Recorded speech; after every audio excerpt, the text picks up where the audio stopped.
बिहार में voter list को संशोधित करने के लिए चुनाव आयोग ने एसआईआर की प्रक्रिया की शुरुआत की। विपक्षी दलों का आरोप ये रहा कि इसके जरिए वैलिड वोटर्स का नाम हटाने का काम किया गया। चुनाव आयोग ने हालांकि इस पर सख्त आपत्ति जाहिर करते हुए सभी आरोपों को सिरे से खारिज कर दिया। ये मामला सुप्रीम कोर्ट भी पहुंच चुका है और सुप्रीम कोर्ट में भी कई दफा सुनवाई हो चुकी है।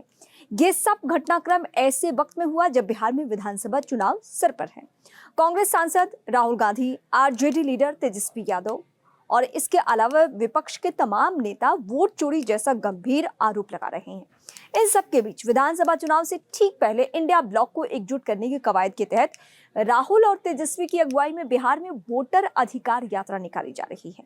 इस यात्रा में तमिलनाडु के मुख्यमंत्री एमके स्टालिन और तेलंगाना के सीएम रेवंत रेड्डी जैसे नेताओं ने शिरकत की।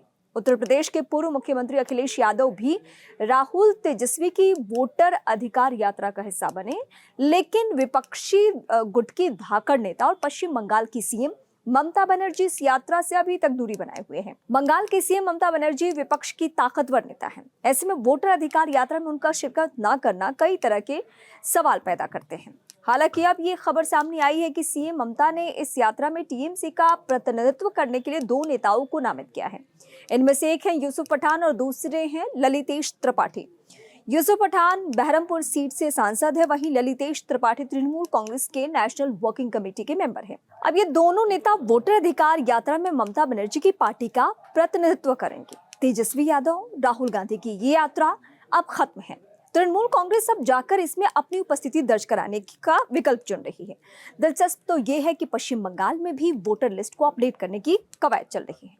पिछले दिनों पश्चिम बंगाल के मुख्यमंत्री ने कोलकाता की रैली में बीजेपी, चुनाव आयोग और वामपंथी दलों पर जमकर निशाना साधा। ममता बनर्जी ने कहा था कि चुनाव आयोग पश्चिम बंगाल सरकार के अधिकारियों को धमका रहा है, जबकि उसका अधिकार क्षेत्र केवल चुनाव के दौरान 3 महीने का है।